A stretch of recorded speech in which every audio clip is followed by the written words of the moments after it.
Now, whatever your political views, whatever your race or ethnic background, wherever you live, these past 3 months have tested you in some way. The coronavirus deaths, the lockdowns, massive job losses, education disruptions, loneliness, depression.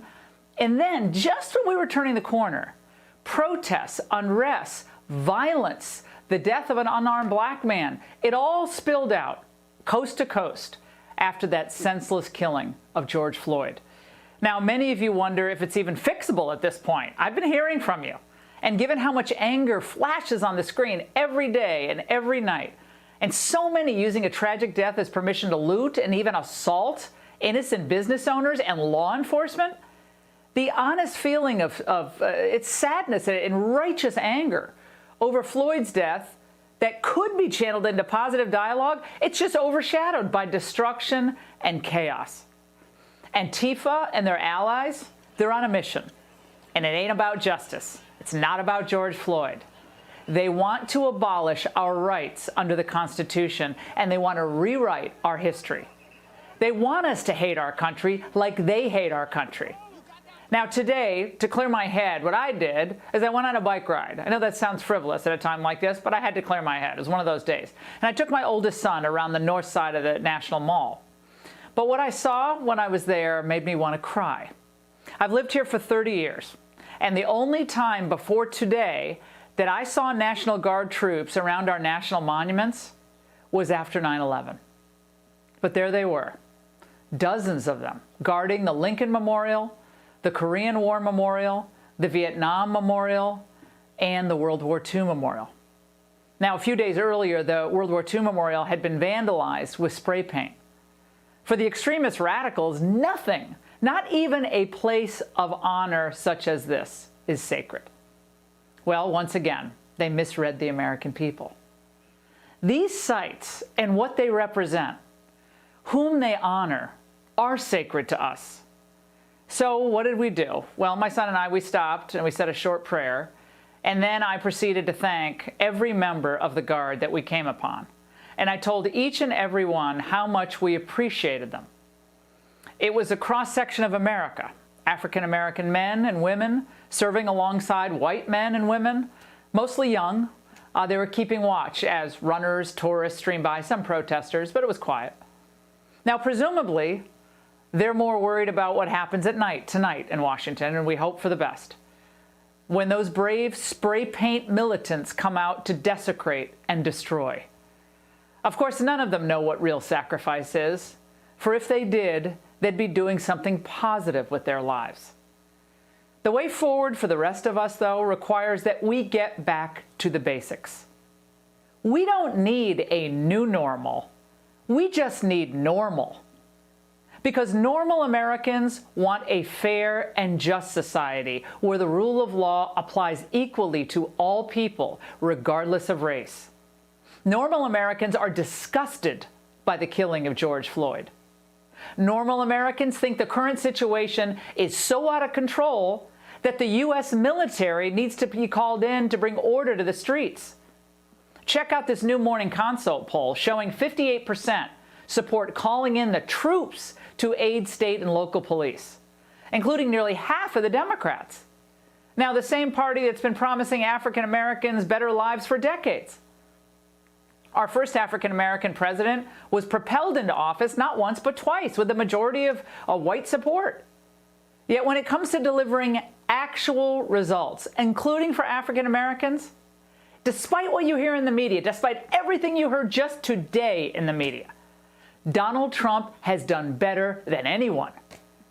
Before the coronavirus, most jobs created went to women and minorities, 7 million. In total, most of those women and minority. Black Americans saw their lowest unemployment numbers ever.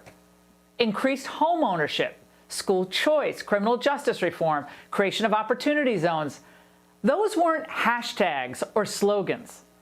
Those are real policies that people worked really hard on to deliver real results. Joe Biden was in the Senate for, 30 years? He was VP for 8.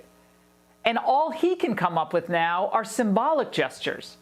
Slogans, hashtags, professions of empathy. They're fine. But they don't create jobs. They do not create opportunity. But they can create the illusion of caring. I won't traffic in fear and division. I won't fan the flames of hate.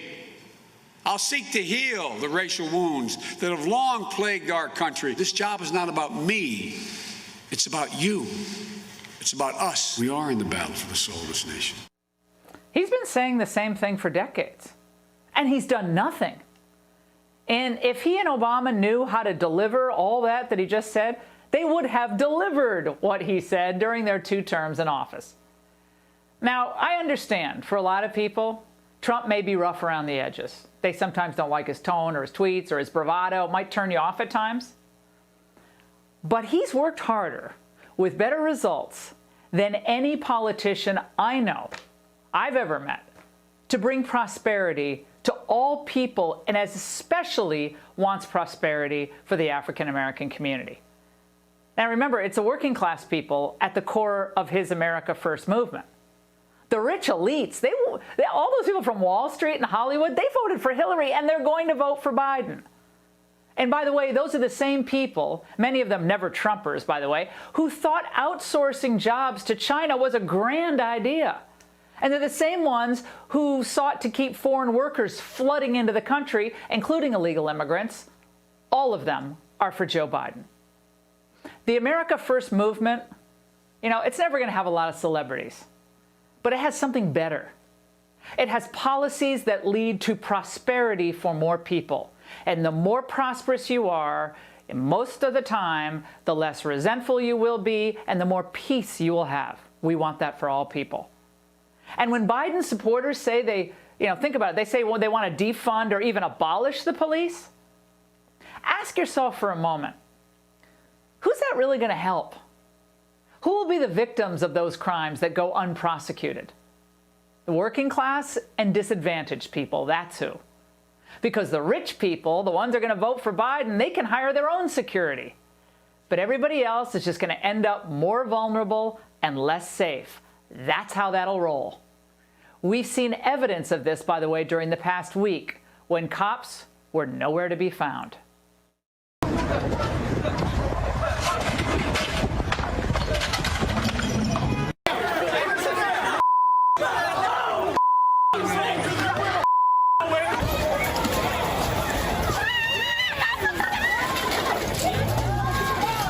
President Trump has demonstrated that he will work with anyone of any party in any state, anytime, to help more people get out of poverty. And that includes, by the way, reforming institutions to ensure that everyone gets a fair shot. But that process doesn't require burning it all down or creating a perpetual grievance culture like the one that exists on college campuses. That'll just set everybody back at a time when normal America wants to take a step forward. And that's the angle.